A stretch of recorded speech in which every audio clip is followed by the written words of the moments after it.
Hello बच्चों, let's see this question. Which of the following statements about magnetic movement is और are correct.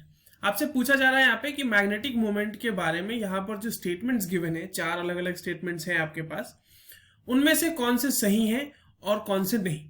ठीक है, ऐसे तो सही वाले को हमें टिक करना है. चलिए देखते हैं इस क्वेश्चन को सॉल्व करने के लिए हमारे पास कौन से की कॉन्सेप्ट की जरूरत है. अब देखो, इस क्वेश्चन में आपसे सीधा सीधा पूछा गया है मैग्नेटिक मूवमेंट के बारे में. तो इस क्वेश्चन को सॉल्व करने के लिए आपको यह पता होना चाहिए कि मैग्नेटिक मूवमेंट कैलकुलेट करते कैसे हैं. ठीक है, अब अगर आपको मैग्नेटिक मूवमेंट का फॉर्मूला पता है ना, तो आप इस क्वेश्चन को आसानी से सॉल्व कर सकते हैं.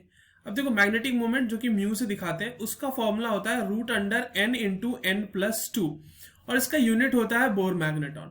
अब यहाँ पे n क्या है, तो n जो है वो है नंबर ऑफ अनपेयर्ड इलेक्ट्रॉन्स. क्या है ये? Number of unpaired electrons. जो एलिमेंट होगा उसके अंदर नंबर ऑफ अनपेयर्ड इलेक्ट्रॉन्स कितने हैं, उसके बेसिस पे म्यू की वैल्यू आप फाइंड आउट कर सकते हैं. चलिए, इतना जानने के बाद एक एक करके इन ऑप्शंस को देखते हैं और ये समझने की कोशिश करते हैं कि इसमें से कौन सा सही है कौन सा गलत. पहला स्टेटमेंट क्या कह रहा है? It increases with increasing number of unpaired electrons. बिल्कुल सही बात है. अब आप देखो, मैंने आपके सामने जो फॉर्मूला लिखा है वहां पे ये डायरेक्टली n से ही इन्फ्लुएंस हो रहा है ना, और ये इंक्रीज करेगा अनपेयर्ड इलेक्ट्रॉन्स को, इंक्रीज जैसे जैसे हम करेंगे. अब इसका छोटा सा एक एग्जांपल हम लोग देख लेते हैं ताकि हमें थोड़ी सी ज्यादा क्लैरिटी मिल जाए कि क्या किस तरीके से ये जो इंक्रीज और डिक्रीज होता है ये हम देख पाए.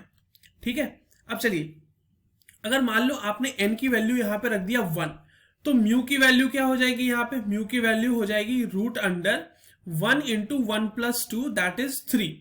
ठीक है, इसको मैं 1+2 ही लिख देता हूं अभी के लिए. 1+2 that is 3 and that will be equals to √3 Bohr magneton. n is equals to 1 के लिए. n इज इक्वल्स टू 2 की वैल्यू अगर क्या रखोगे तो म्यू इज इक्वल्स टू यहाँ पे हो जाएगा फिर से √2 इंटू 2+2. तो ये कितना हो जाएगा? √4 into 2 that is 8 bore magneton. तो हम देख रहे हैं ना कि धीरे धीरे वैल्यू जो है वो इंक्रीज कर रही है जैसे जैसे n की वैल्यू इंक्रीज कर रही है. दूसरा स्टेटमेंट कहता है it gives indication about the number of unpaired electrons present in the atom, molecule और आयन. बिल्कुल सही बात है.